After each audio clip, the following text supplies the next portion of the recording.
Korea will come again with another tactics, and we'll be just keep on following them around. So what are we going to do? Another issue I want to raise is about China.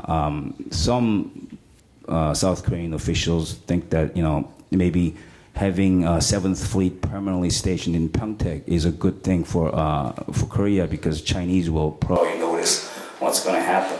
I mean, they would hate to see 7th Fleet sitting on their nose and surveying what's going to happen in Beijing and Pyongyang and so on. So that's another issue I want to raise.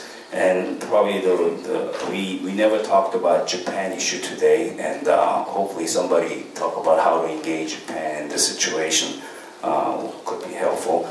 Lastly, I've heard from somebody, a U.S. official, that South Korea seems not to be ready on how to deal with this issue. I completely agree, because we are no Israel.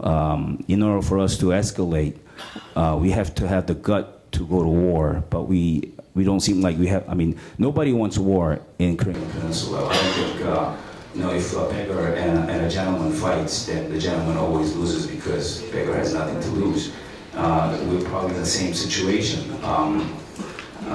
So nobody wants to have a war, but unless we're willing to go to war, I don't think we can, or unless we stand up to this bully, I don't think we can actually stop North Korea from making any further attacks. So we just have to figure this out. And as a measure of token, our government is staging the civil defense exercise today at 2 p.m.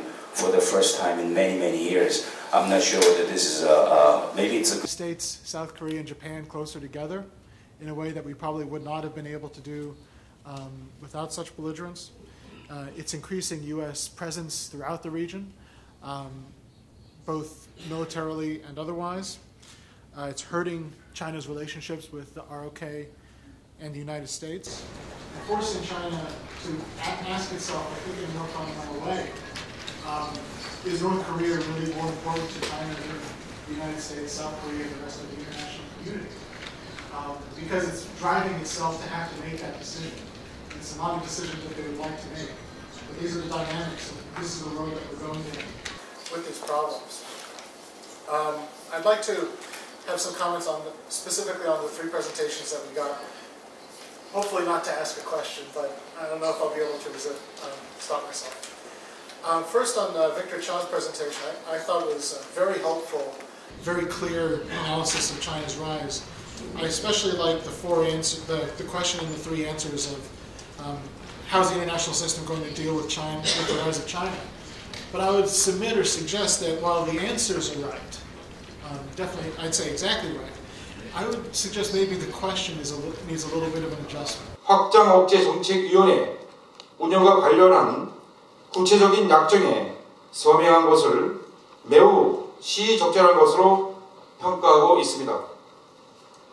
그런가 하면 만약 북한 hopes that the United States has that China will use its influence in a more positive way. In recent conferences, a number of us have noticed that the Chinese participants in those conferences are adopting much more defensive